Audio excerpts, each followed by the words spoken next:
pasūta bērniem. Kad viņi, viņi saka, viņš neizstaipās.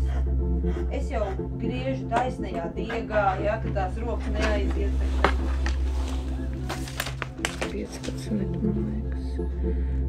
15. Mani sauc Solita. Man pieder šūšanas salons Belista.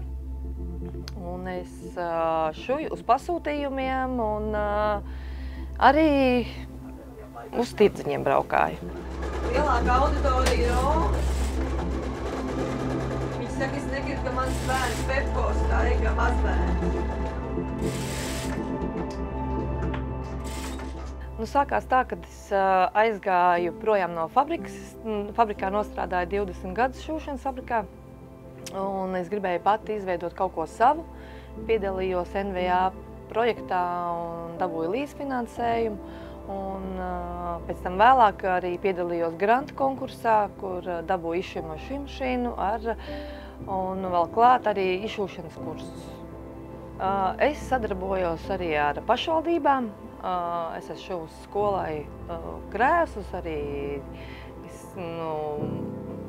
svārkus viņiem vajadzēja arī Rīgas Mežciema vidusskolā. Es šuvu kleitas uz dziesmu svētkiem, tāpat arī Jelgavas skolā es šuvu bērniem jakas uz dziesmu svētkiem.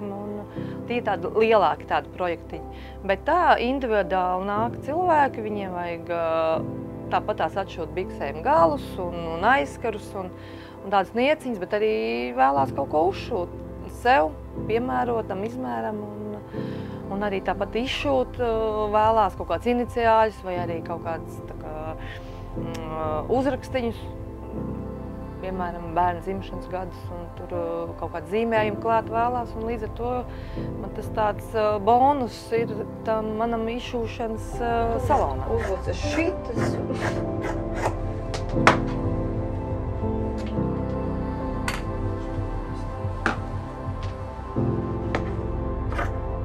Labi, ka vēl var to audumu izmantot kaut kur.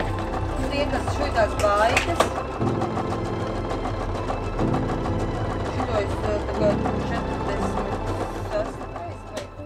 Ar Nomoditas Homes es sadarbojos, viņiem šuju lielos vigmamus no brezenta auduma. Es granta konkursā ieguvu izšķirmo šuju mašīnu un arī izšūšanas kursus, kurus pilnveidoju savu zināšanas, lai varētu plašāk piedāvāt klientiem savu produkciju. Tā kā es piedalījos jau NVA projektā, es jau biju rakstījusi projektu un ar to nodarbojusies. Līdz ar to man nebija nekādas sarežģītības piedalīties arī grantu konkursā. Tādēļ es arī iesaku citiem mēģināt piedalīties un iegūt finansējumu savam sapnim vai savam mērķim kaut kādam, lai ieguldītu savu, papildinātu savu sapni. Un arī līdz ar to iedzīvotāji arī no tā iegūst, jo viņiem ir lielāks piedāvājums. Es labprāt šuju bērniem, un es labprāt šūtu katru modelīti savādāku, bet tas neatmaksājas. Jāmaina diegi un tā, un tagad es kādu gadu tā arī šuvu, jo bija tā, kad es nevarēju atļauties, no auduma es pirku pa 2 metri, pa 3 metri vairāk, lielākais. Bet tagad es varu atļauties vairāk iegādāties audumus, līdz ar to es arī šuju, piemēram, 5 gabalus ar vienā krāsā, jo tas finansiāli man atmaksājas vairāk. Bet es labprāt šūtu katru atsevišķi, kaut ko izdomātu. Man tas process ļoti patīk, jo es strādājot fabrikā, šuvu mēnesi, piemēram, vienu un to pašu vīli, un tas man jau bija apnicis, un tad es izbaudīju šeit to procesu savu. Man viņš ir kā hobijs, man viņš ir arī kā darbs.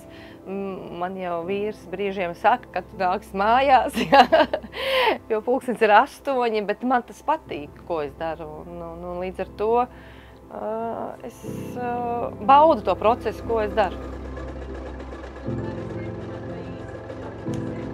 Nu, tāpēc tev jānāk ir pie šuvējas.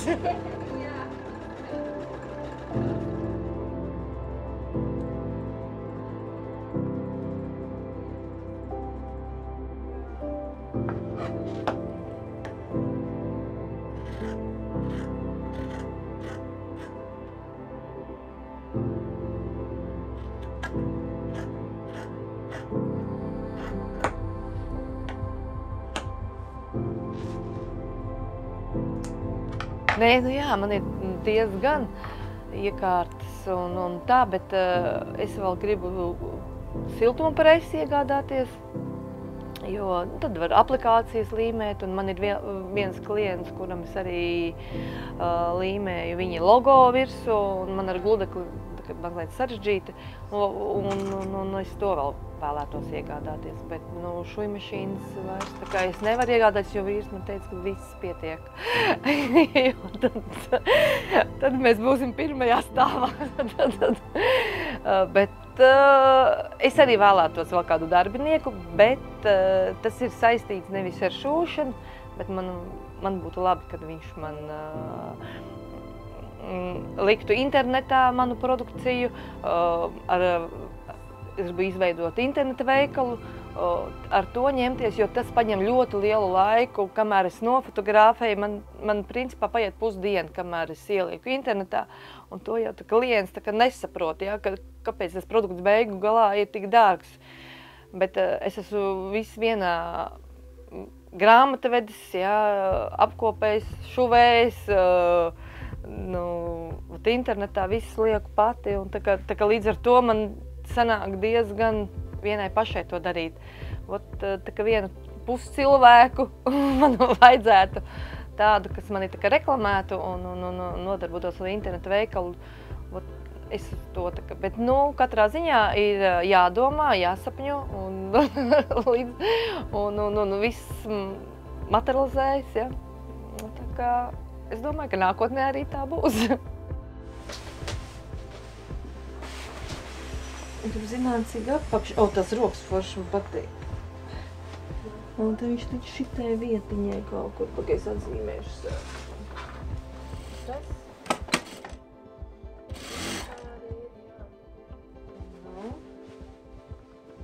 Garais džempers, ziema. Ekskluzīvi. Es vēlētos iedrošināt arī nākamos, kas vēlās piedalīties, lai viņi nebaidās, lai mēģina un dara, kaut vai arī nesenāk, tā kā, piemēram, ja viņi arī nedabūs to līdzfinansējumu, bet viņi ir uz to gājuši, un tas sapnis jau, tā kā, vai arī mērķis, viņš jau galu galā arī nonāk pie tā mērķa, un beigās jau tas process jau ir. Un nevajag atmest neko ar roku, tikai darīt, un tad jau arī viss piepildīsies.